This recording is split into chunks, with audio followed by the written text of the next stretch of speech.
What's up? Let's get some work done, boys. It's a stream to end all streams. Except not really, it's just another stream. And on this stream, we will be working on some Keltar again. Check that out. I probably would have added to the effect of my head dancing if I had actually let you guys listen to the music I was listening to, but suffice it to say, it was quite epic. Quite appropriate. So, I want to talk about the Keltar. I want to get some more units done. Actually, we're entering into a stage with the Keltar where we can probably put them down and then move on to the Makral Das and then later the Githroven. And at that point, we'll have actually taken care of the starter, the initialization, if you will, of all 6 retail regencies for Cosmonarchy retail. It's pretty cool. So shout out to Luciferius, who came back from his vacation, wherever he was, off the internet. Probably a good idea. And Shirklastic, who is the boy next door, if you can believe that.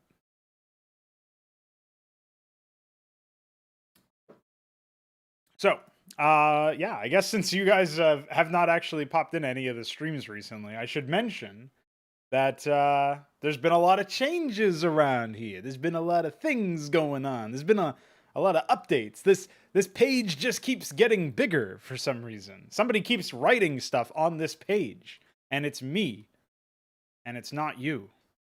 What's up, Kubater? Kubater? Uvader? It's definitely bedtime for some people. I will give you that. Yesterday, I was woken up by a lightning bolt at 5:40 in the morning that may as well have touched down on my house. It was very close. Yeah, you disappeared for a week, glad to see the entire game is completed now. That's how I feel sometimes.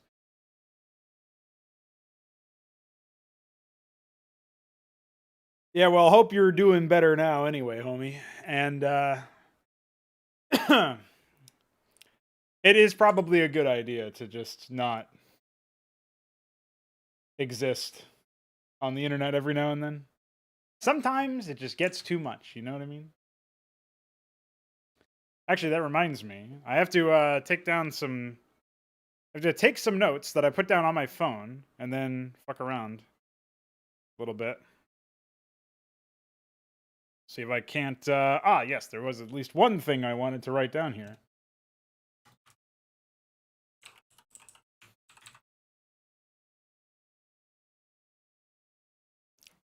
Well, that's a spirit. I don't know if it's the spirit, but it is a spirit. And you might be correct, in which case up arrow emoji.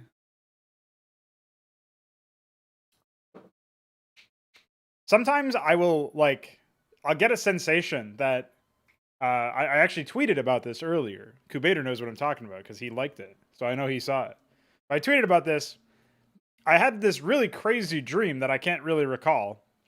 And I always think it's funny when you have a dream and you can't remember exactly what happened in it, but you remember just like the essence of it, like it was really weird or it was really normal or whatever. Like you remember some things about the dream, but you can't exactly place, what specifically is going wrong or what specifically is going on at all. And what you end up getting out of that experience, I think, is that like the only logical conclusion is that the aliens are drinking your dreams and that's their sort of cost, if you will. And in exchange, you get ideas. You get these weird, creative ideas. I think that's the only logical conclusion to the experience of forgetting all of your dreams immediately after waking up. So anyway, I did have some ideas, and I had to frantically write them down after. Like, I was in the middle of doing something else, and I was just like, oh, let me get my notepad file.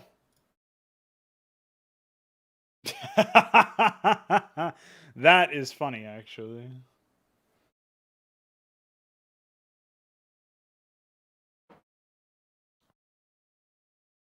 Apparently, if you smoke a lot of pot and then quit, you'll get really weird dreams. Because I think there's something like dream suppressant or something. Which is really funny because obviously people say that, oh, if you're on weed, you're probably very creative while you're high or something. I don't know if that actually works that way. Because so like what happens with dreams for me or ideas in general for me and creativity is like even when I do smoke weed, which is super infrequent, like I just can't function. I'm a very big lightweight actually in that respect. I can kind of take alcohol a little bit better, but I guess it's probably because if you had to total out the number of drinks I've had versus the number of joints I've smoked, it's like way less. But like, yeah, you'll have a lot of ideas of just before they thought of that. That might be one way to put it. Yeah, it's so I've described this before. I think maybe even on stream. But for me, like if I'm a little liquored, it's just like, oh, I'm just more eccentric, or I don't think the whole idea through, so I have to kind of like patch up the sentence halfway through. When I'm high, anyway, it's like my whole brain is still working, but it's zoomed in. So you're zoomed in on the thought and you can't remember. It's like tunnel vision. You can't remember what you just thought, and it's hard to see clearly what's coming. Whereas normally you're zoomed out so you can see more stuff and you can pull back on the thread that you just said this earlier, or you can like clearly see where your brain was trying to construct the rest of that thought. Like when I'm high, it's zoomed in, man. It's all the way in, and it is full focus or nothing. If you lose focus, it's over.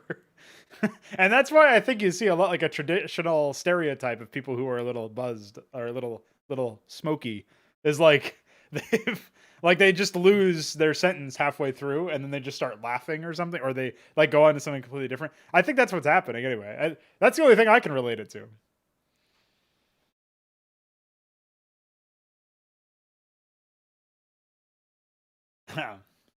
That's my reaction to talking about pot, because I think, you know what, Shirk? I think it is that so many people who do talk about weed talk about it in such an annoying fashion that even talking about it in a non-annoying, totally normal as it gets way is slightly cringe, slightly uncomfortable.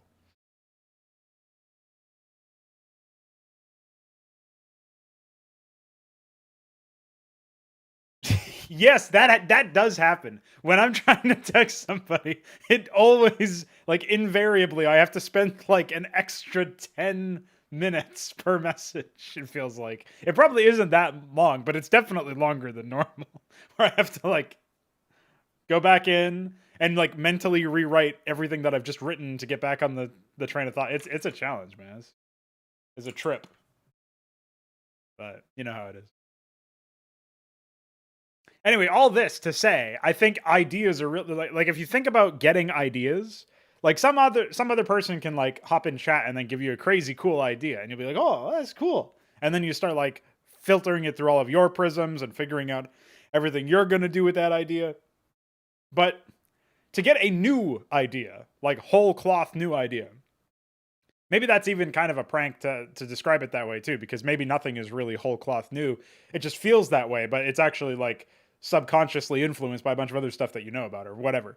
But what feels like a whole cloth new idea, those happen probably more frequently than we actually think. But the question is like, where do those even come from?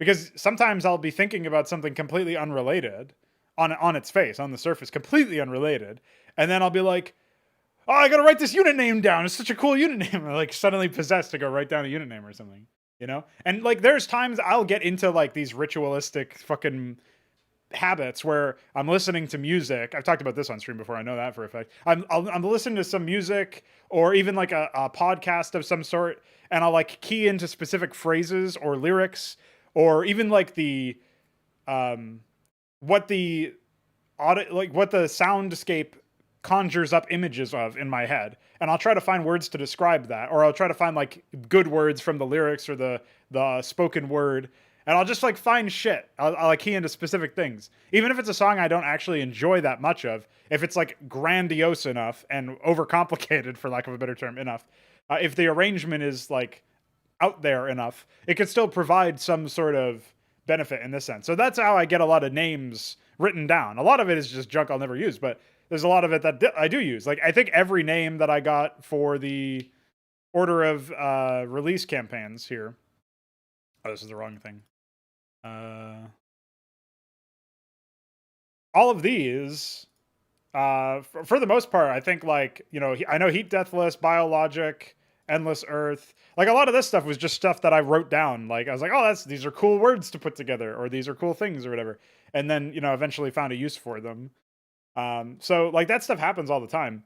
But it's interesting to think about like when you're not even in the headspace to try to come up with a brand new idea, and it just happens anyway. Like where is that coming from? What is that? Tell me that.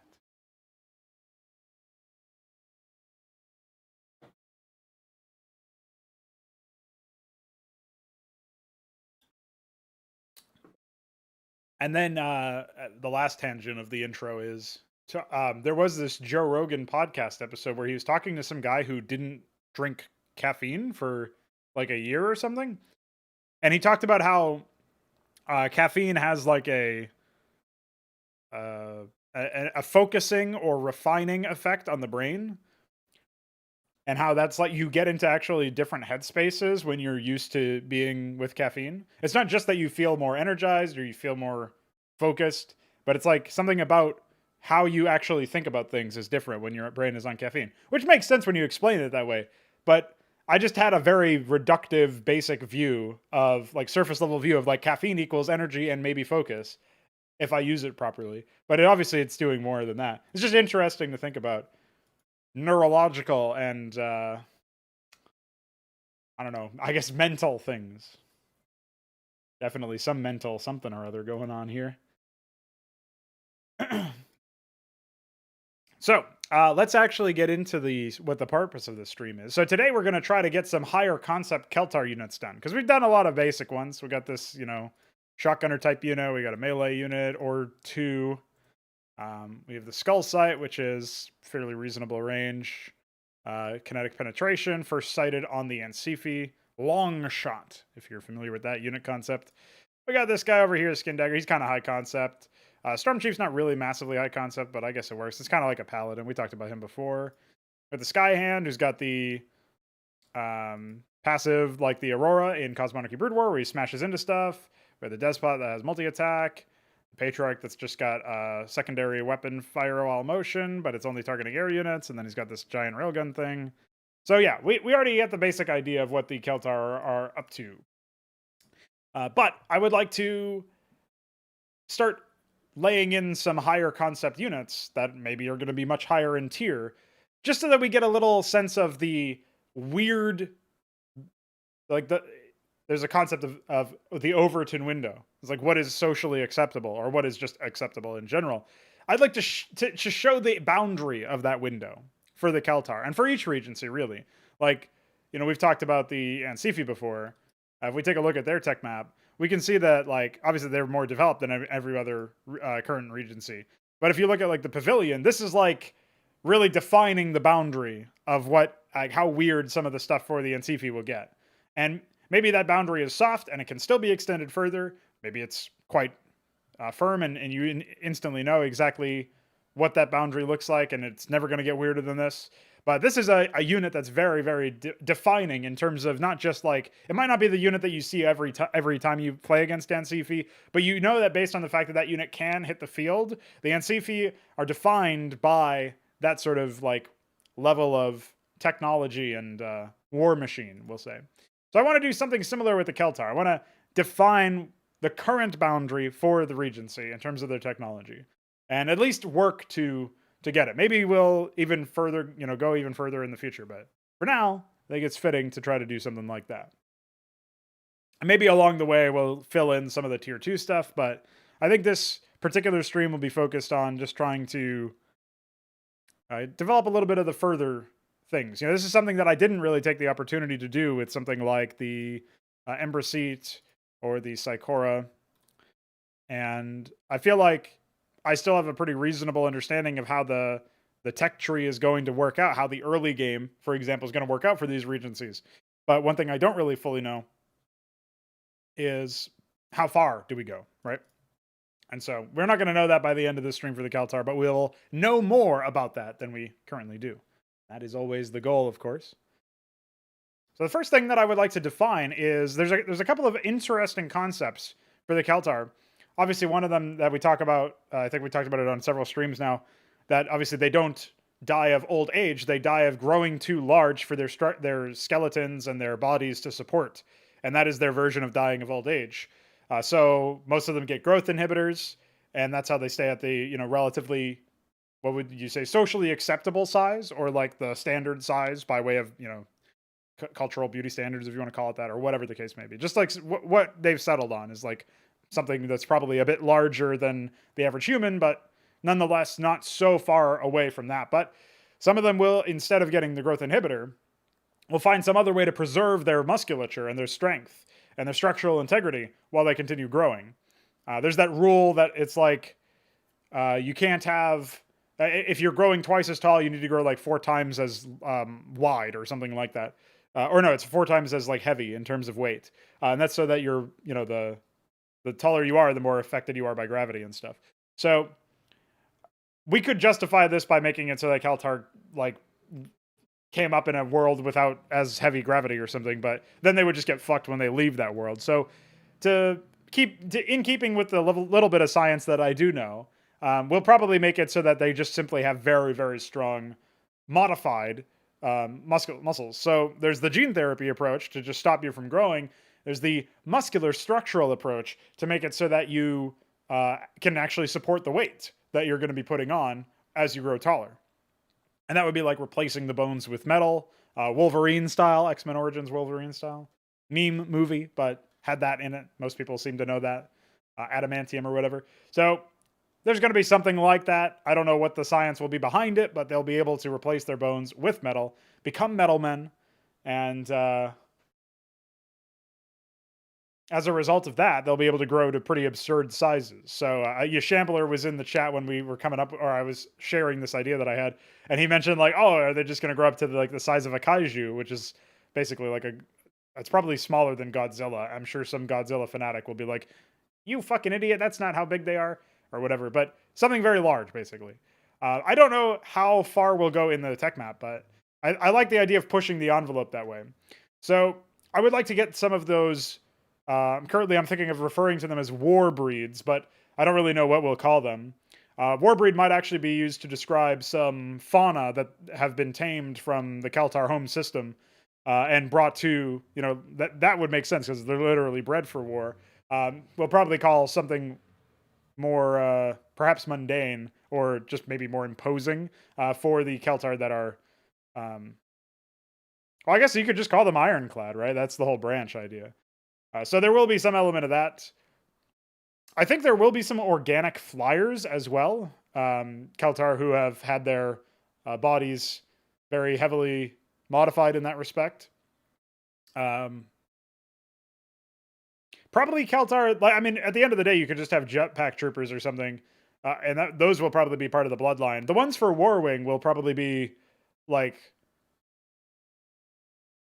ironclad Keltar that can fly, basically, is what I was thinking. So Keltar that have undergone that like embiggening process, if you will, the process that allows them to become big men.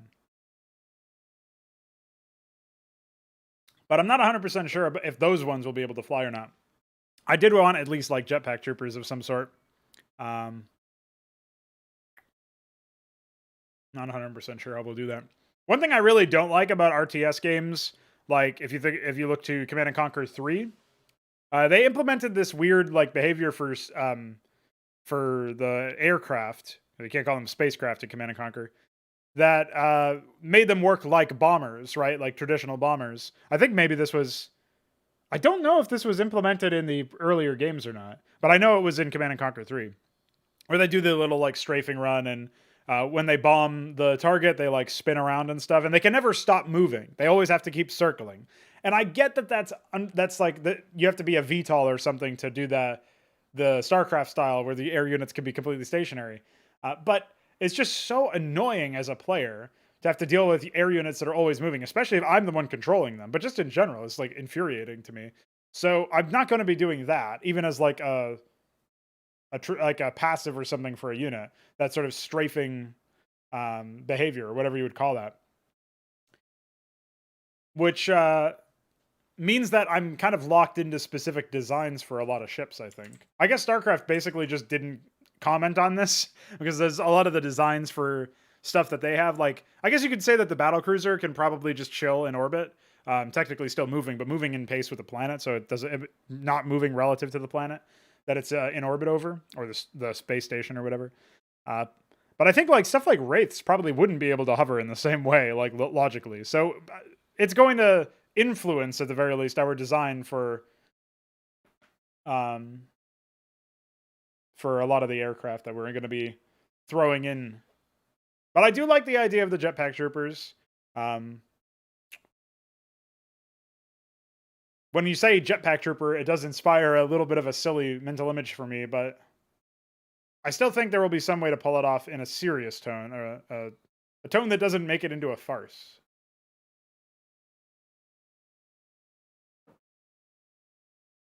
So we know we're going to throw in a jetpack trooper into the Bloodline section.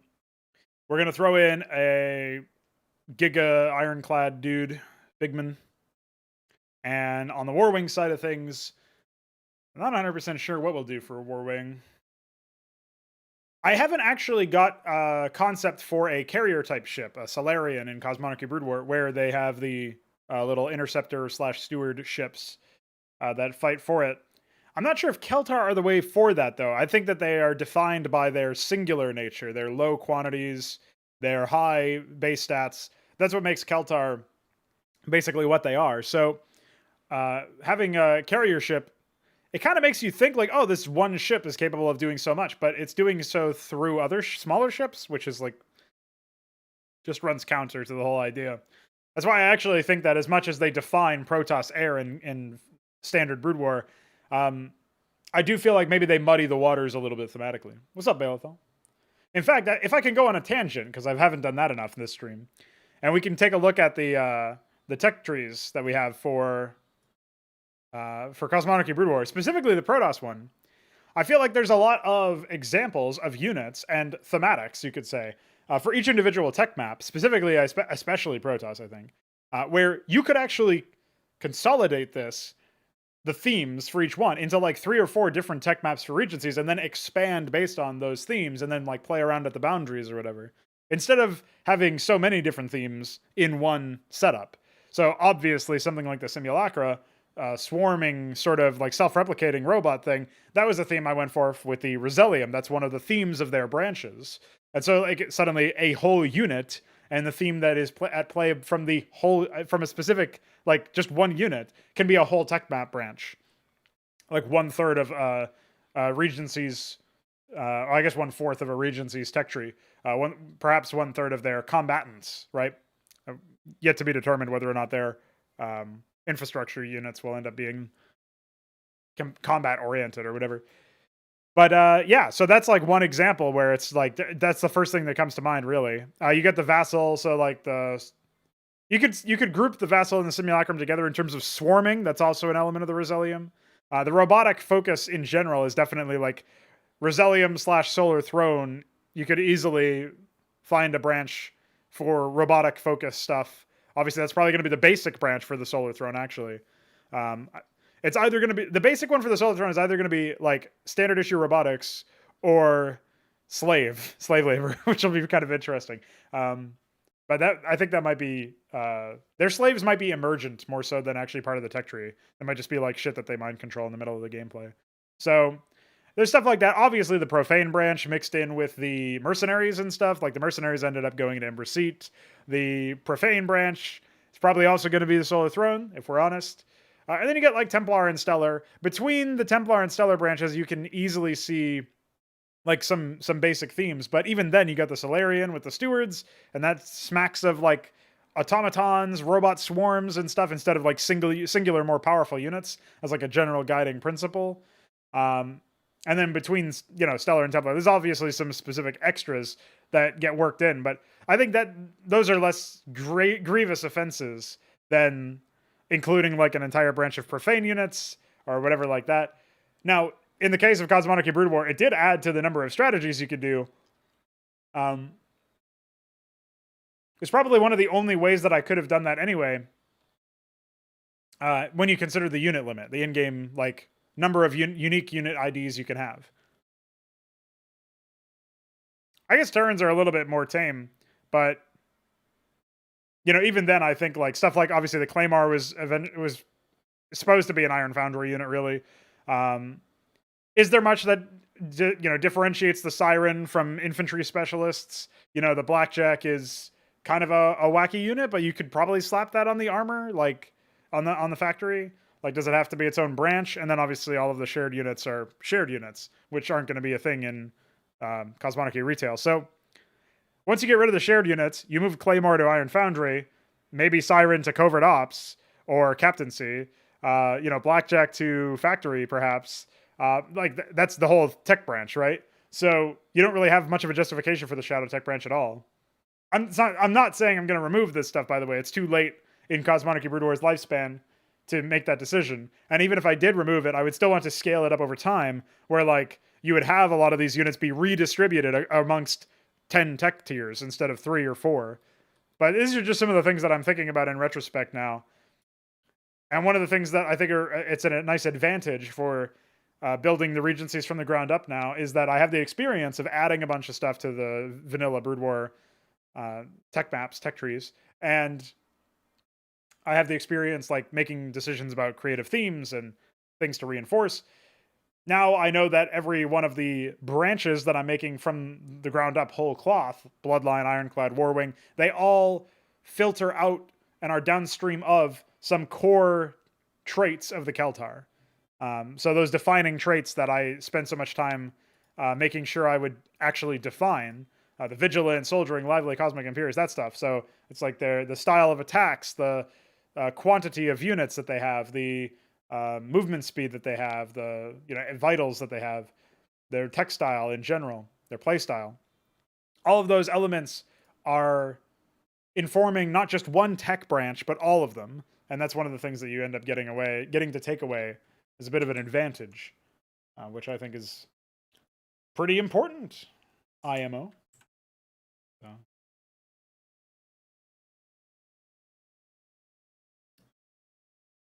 Speaking of pretty important, let's do some wacky concepts, huh?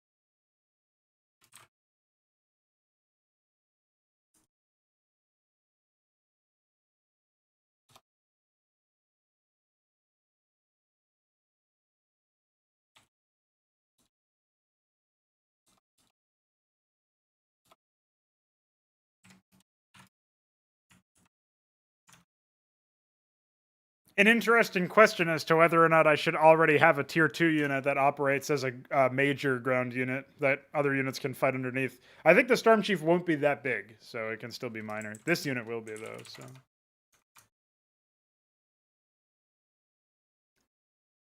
Trying to decide what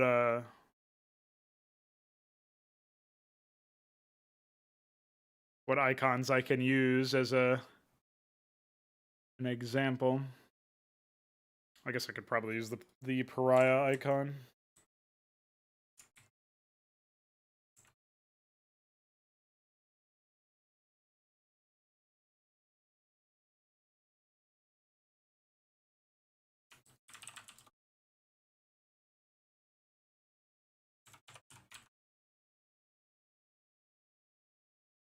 So we know this one's going to be a Mega Man. Actually, I guess that icon's probably better served for a bloodline unit because it doesn't really look visually imposing, does it? We could probably use the one that I had planned for, or the one that I had used in the Ember Sea tech map, the Dateron.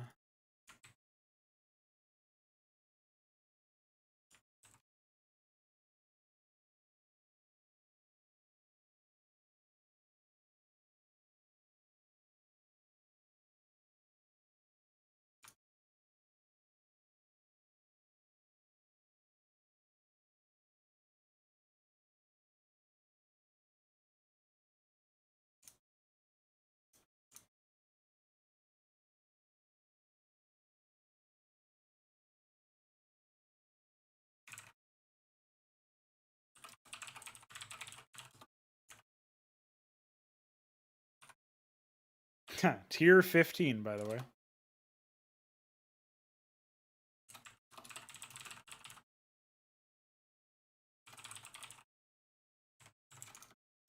I like that even their transport is considered a cruiser in size. Their basic transport. These guys are immense.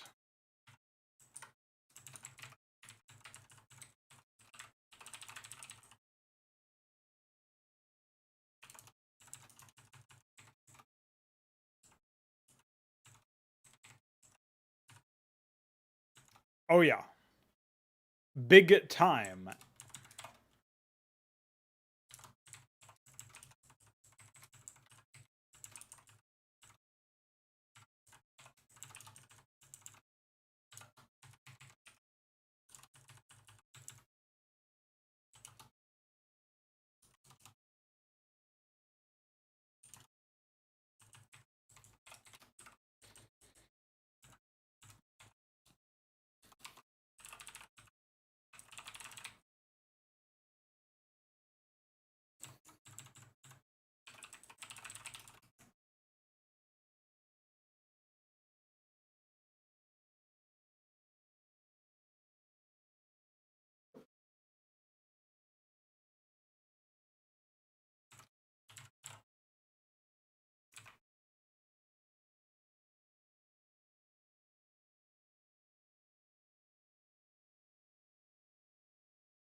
Ferry is not exactly the most epic name or word to use in this context.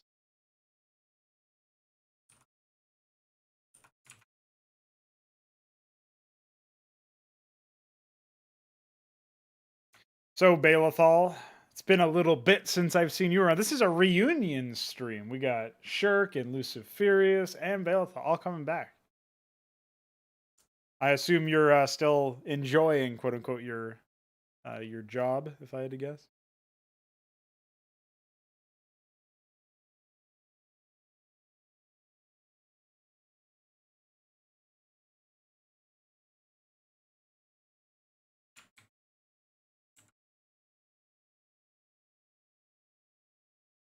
What else do we got here? Still struggling with a name for this man.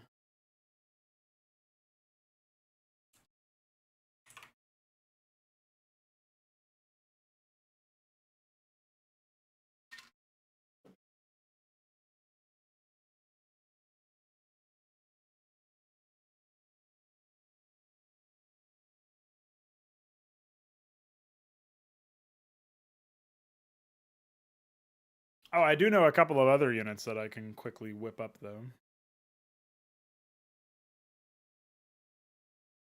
Yeah. That's like one of those points when you're like, man, I hope you just fucking cancel your subscription. Please stop calling.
Something tells me maybe it wasn't actually a load test.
It was obviously just a test. It's fine. They just wanted to test how long it took to burn up their CPUs. That's what they wanted to test.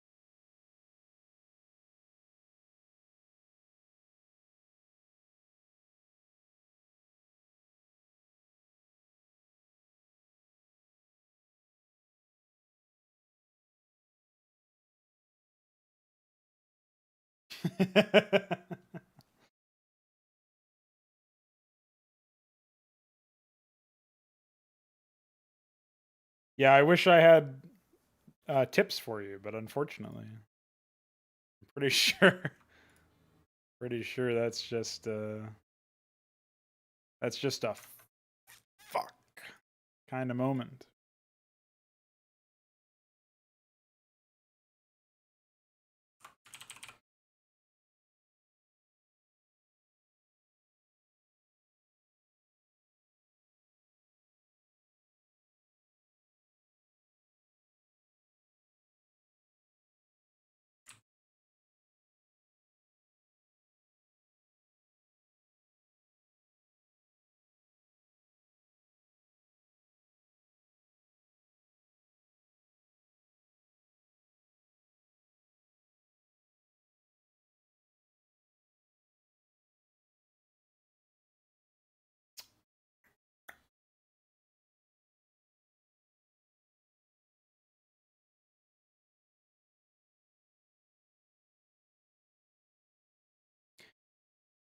Feel like I already used okay.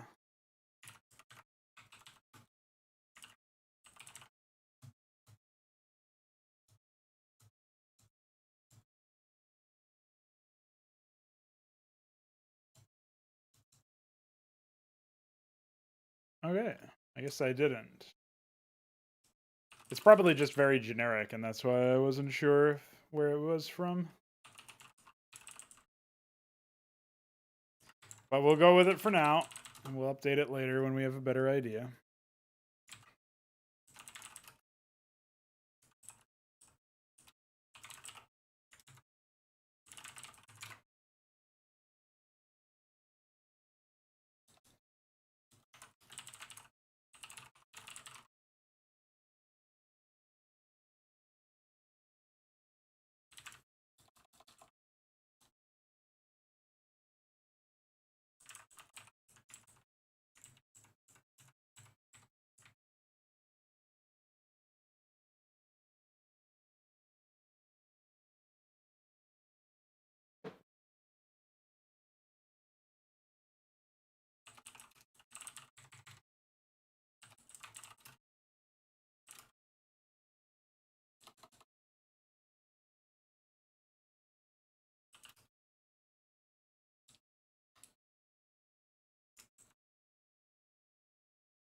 Gotta hear it. I'm glad I came up with some wacky fucking names for these different. These are supposed to be from different Kens, basically. Different Keltar families. The ones that actually have different different names. They'll all eventually have something like that, I think.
There's definitely a word I'm thinking of here that I can't remember, so we'll go to thesaurus.com. Of course, there's no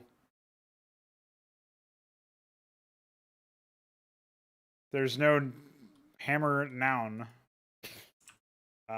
Maybe there's mace.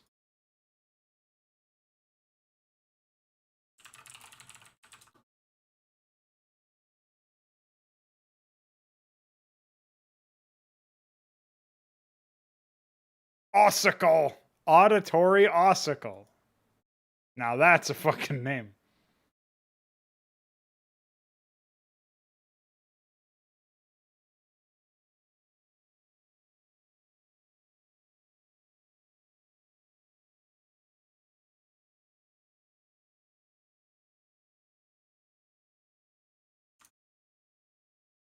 I guess we'll just call it hammer. For now.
I guess I should make a specific passive for cleaving attack, actually.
Which then means we need to jump down here and add this.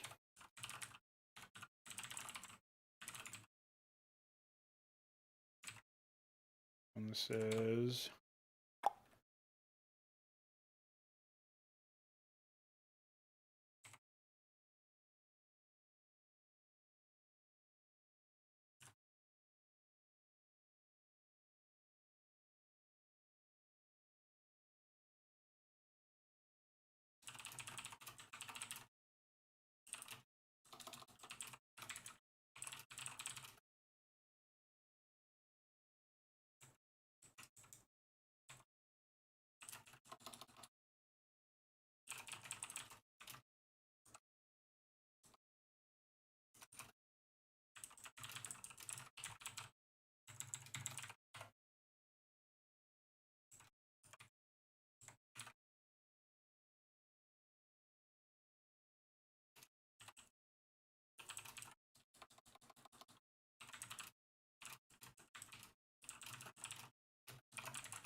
I'm trying to communicate that this range thing is the fall off, but I guess I'll just need to make a weapon entry later.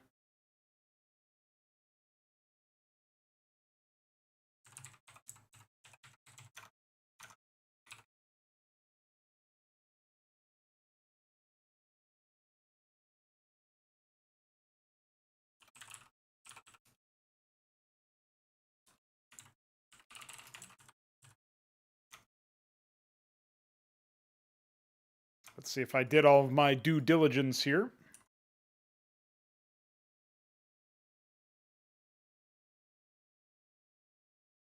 I did not name the backs or give the backswing a description.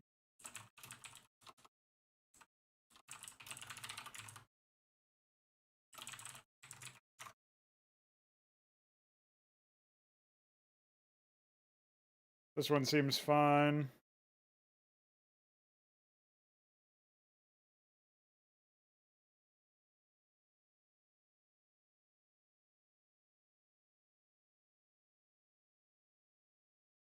Oh yeah, and I didn't update the stats or the costs for the Ironite, I think.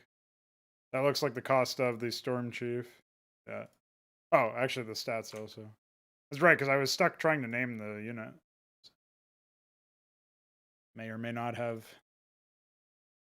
forgotten about that.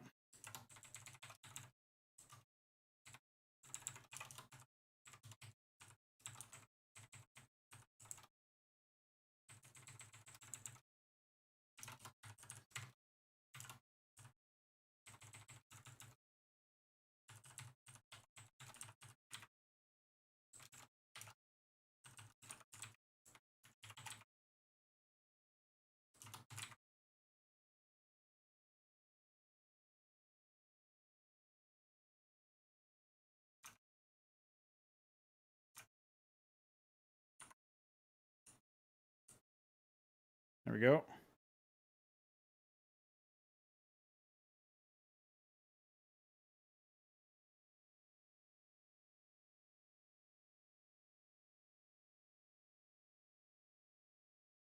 Now that's what I call epic.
Yeah, this is definitely where my lack of immediate names is not helping me.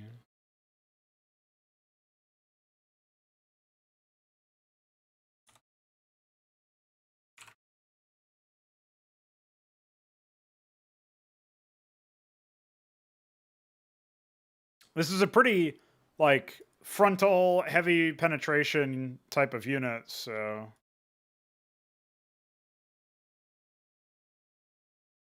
I might even give it the skull sight, the common passive that the skull sight has, the kinetic penetration one. Suppose it wouldn't hurt. Well, it will, actually. Hurt the enemies.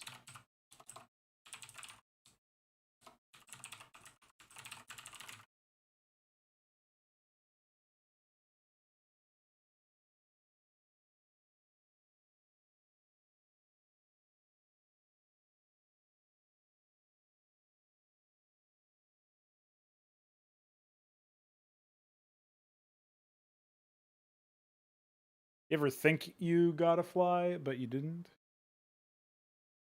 Fucking bullshit.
There's nothing for actually, like... What the fuck?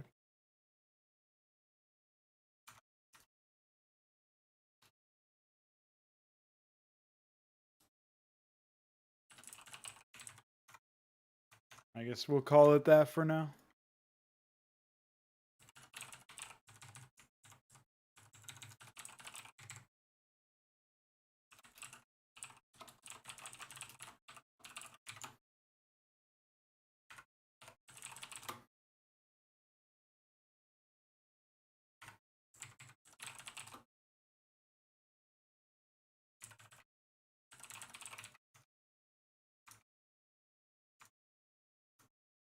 All right. Besides that, I did want to do a couple of additional trophy rooms.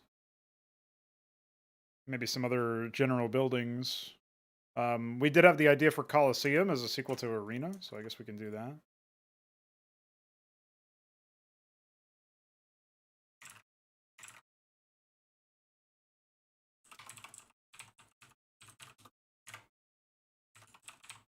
There's like a way to spell it when you're referring to the real thing, and a way to spell it when you're referring to the general architecture, and I'm pretty sure I got the right one there.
Obviously, the other thing that I have access to is creating those successors and predecessors and stuff. It's pretty nice.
Is it A or E for expedient? Yeah, okay.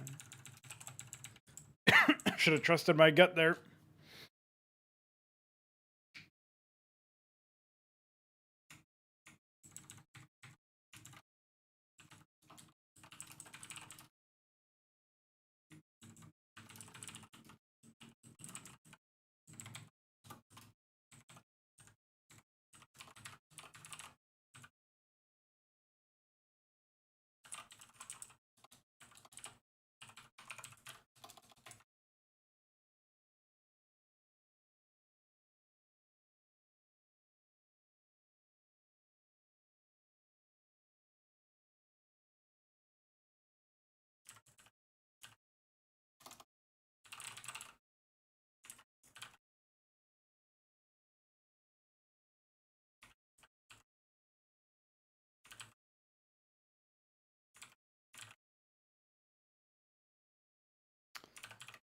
Amazing that I am forced to do this. Didn't even think about that one.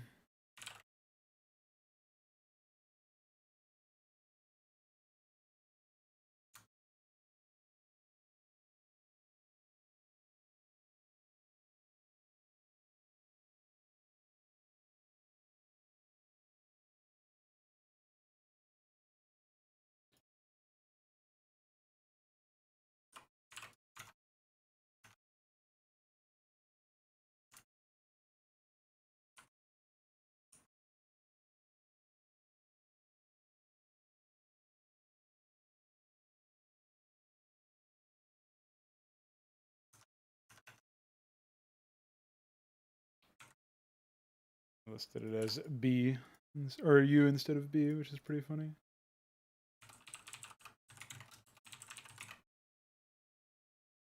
Owned. Until I was paying attention.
I guess this would actually be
yo yo yo Viker man.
All right, well, I'm kind of in a weird spot now where I can keep on fleshing out the mid table, but obviously the initial idea that we had when we were sitting down for this one was figuring out like the some of the outer bounds of what the Keltar tech map would look like, right? So that's where the Iron Knight came from. It's going to be a pretty emblematic unit.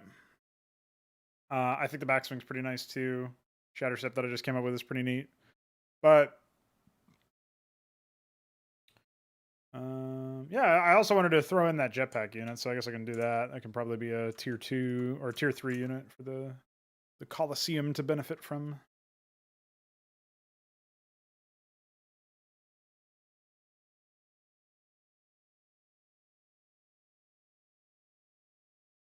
I don't know if there's any infantry that gives the visual aid of a jetpack. I guess that's probably the closest one.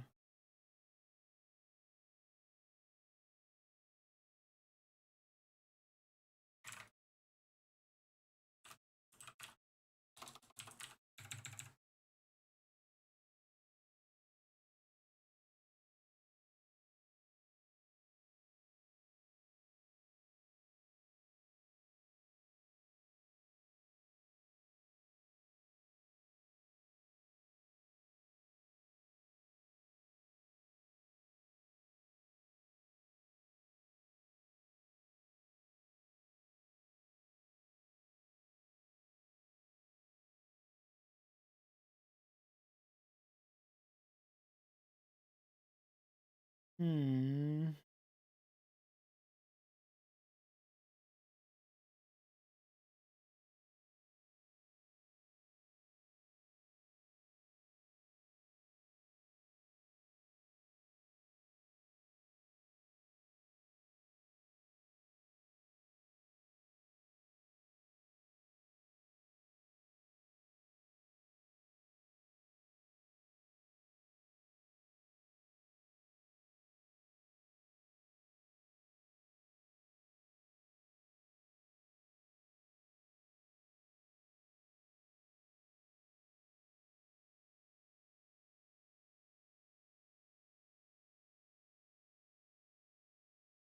It's funny because I know what a unit name that I could use for an Ansifa unit that does a similar kind of role, but I obviously can't use that here.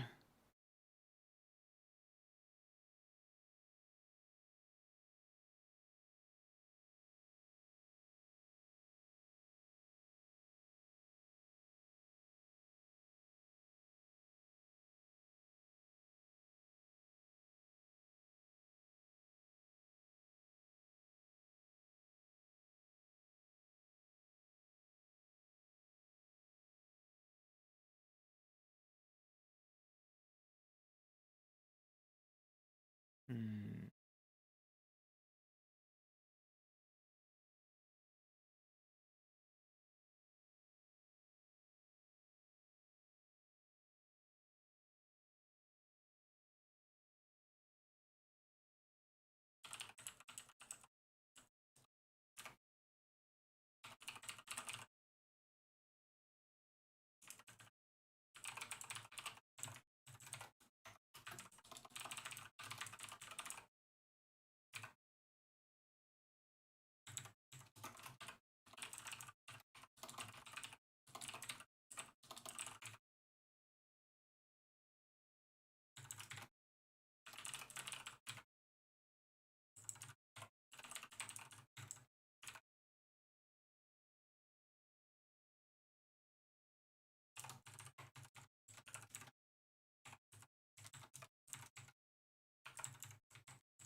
So perhaps unsurprisingly, we are getting into the whole um, higher concept unit stuff now, which I think is totally fair personally.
Oh wait, no, it's a stack. So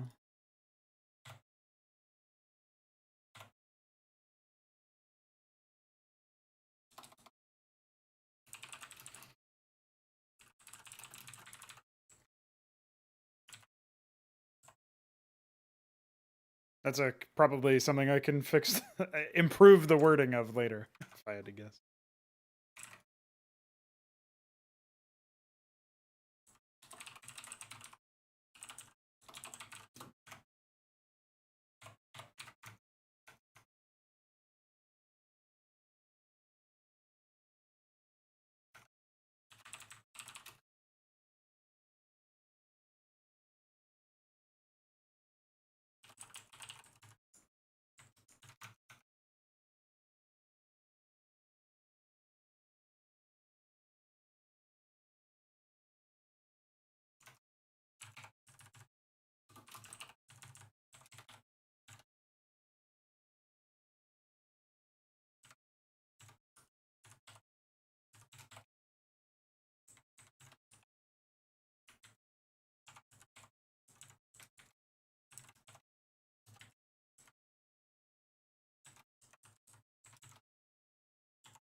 That's how we get the AoE effect, basically.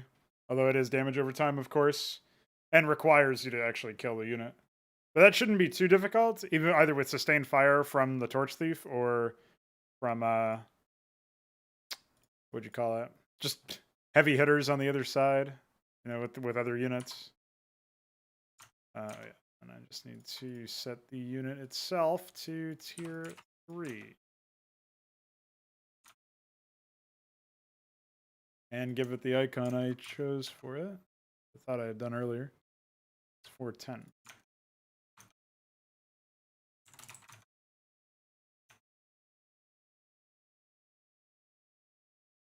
There's a good amount of additions, though. I mean, we slapped in the Stonesmith, Backswing, Shatter Step, Quartermaster, Iron Knight, Bone Boar, and now Torch Thief, plus Colosseum, of course. That's what? 1, 2, 3, 4, 5, 6, 7, 8. That's not bad. It's a good amount of units.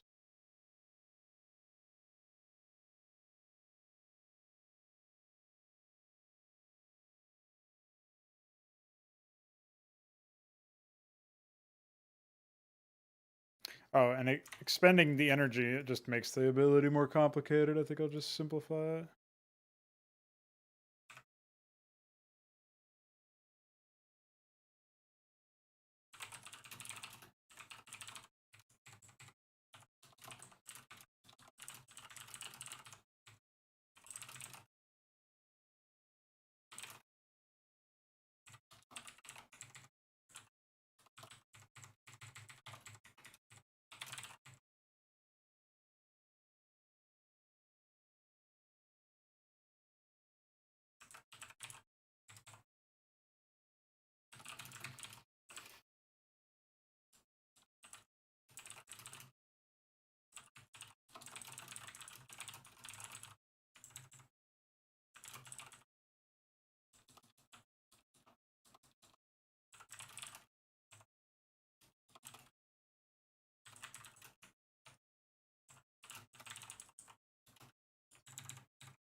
Probably an improvement, if I had to guess.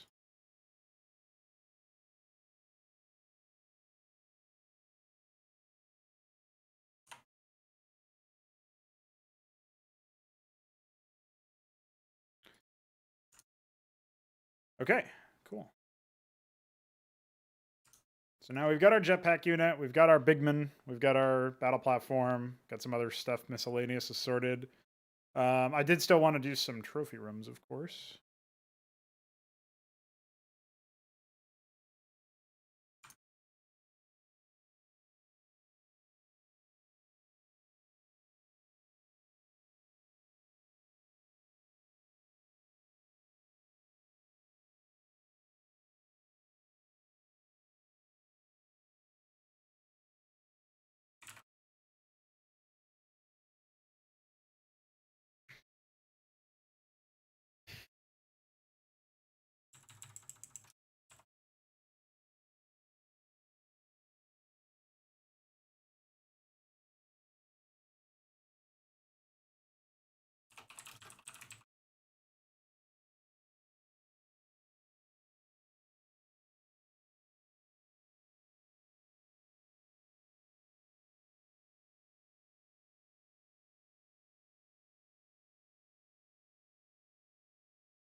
Trying to think about something that would make sense for the name for attack speed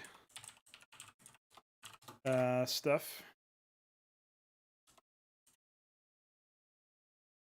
But I guess attack speed is kind of hard to quantify because it would just be percentage. So I guess just raw damage would be interesting. But even then, it would be less impactful on units that already have high base damage values. I guess it's fine. It just means you would build it as a more specialized structure.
Maybe it would be simpler to just give splash. The extra projectile thing sounds pretty neat, but if you have melee units, it's pretty hard to imagine that working.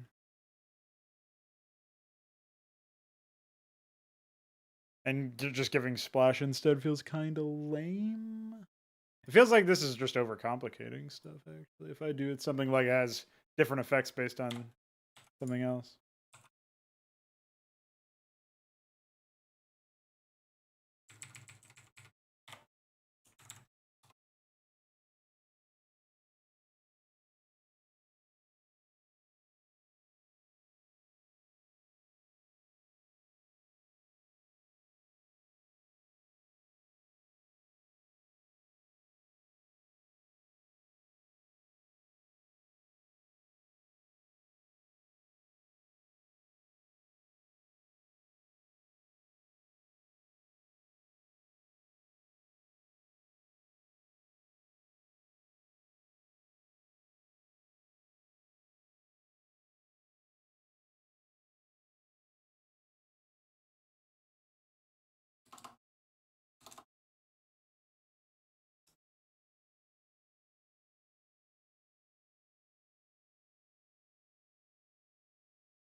Thing about +1 range is you can kind of make an argument if it's just +1. For melee units, like, oh, they're just, you know. That's pretty hard to do if you stack a bunch, though. I guess it would be max range, which is a bit different because it means that it would basically be like when you cleave with like something like the backswing, or you have a melee attack, it would be like it would basically project outward because there's no hit scan behavior, no instant hit behavior. So it projects outward, and normally it would just like it would be very fast. It would be almost instantaneous. That outward projection means you can project outward for like farther, basically. So it would be like your internal justification could be something like it's like an energy discharge from a modified weapon or something, you know?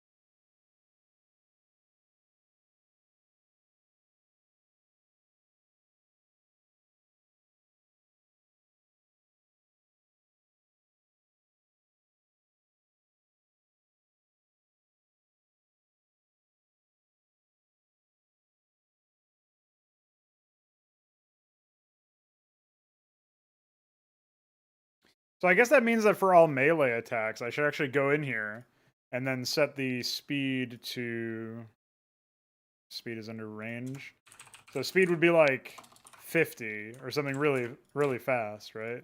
That way we would know, like, oh, actually, there is technically a speed. It's technically dodgeable. It's just really difficult to do that.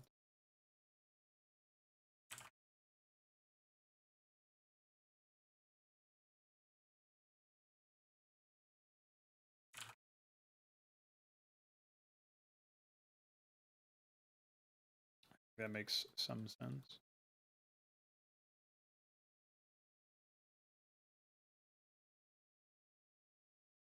The extra projectile stuff would be... I already have plans to do that for the Psychora. It would just be something like that.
Oh, I think I already used Strongbox for the Ember Seat, don't I? Fuck, I can't call it that.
is kind of a whack name, I won't lie.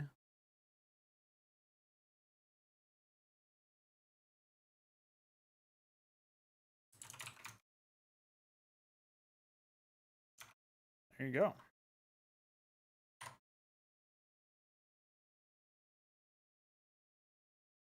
Oh yeah, of course.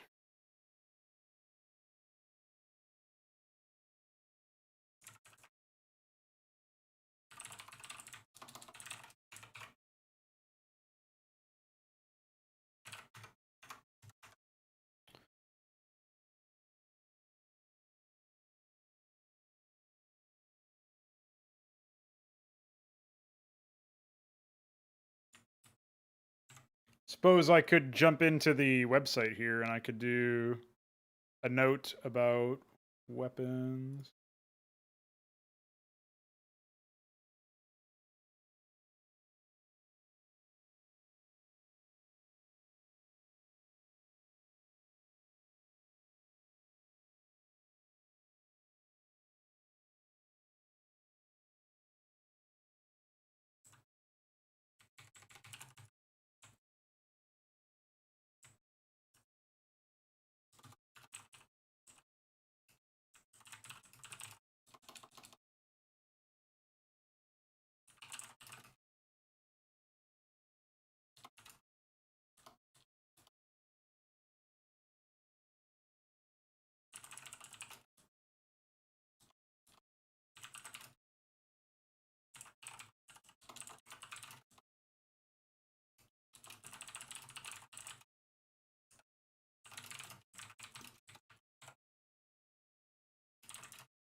Okay. So we can go ahead and do that.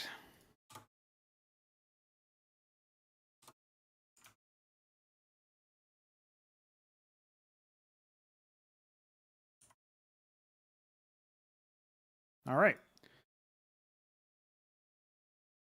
Now we have a little bit of information about melee weapons and the like. I'll take it.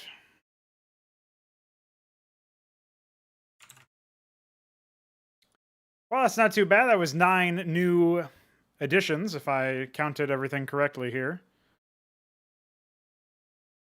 We have the Stonesmith, the Mind Mountain. That's 1, 2, 3, 4, 5, 6, 7, 8, 9. Yeah. So that's pretty good. I will take that any day of the week. I think that's probably the most units in one sitting that I've actually added for the Keltar, besides maybe the first time. But I can't remember, because I think the first time that I worked on them on stream, I had already started them, but that might not be the case. Maybe I'm thinking of like Ember Seed or something. Either way, pretty good shit. In under 2 hours, we did 9 units. Well, 7 units, an add-on, and a building. Still, banging. So I'll come back to this in 2 days. Not the Keltar specifically. I think we've done enough at this point that I can keep, well, picking away at it off stream. So join us in 2 days for a Makral Das tech map, maybe, or something else completely different. And besides that, yeah, I don't know. Don't die. See ya tomorrow for another Veeker stream. Bye.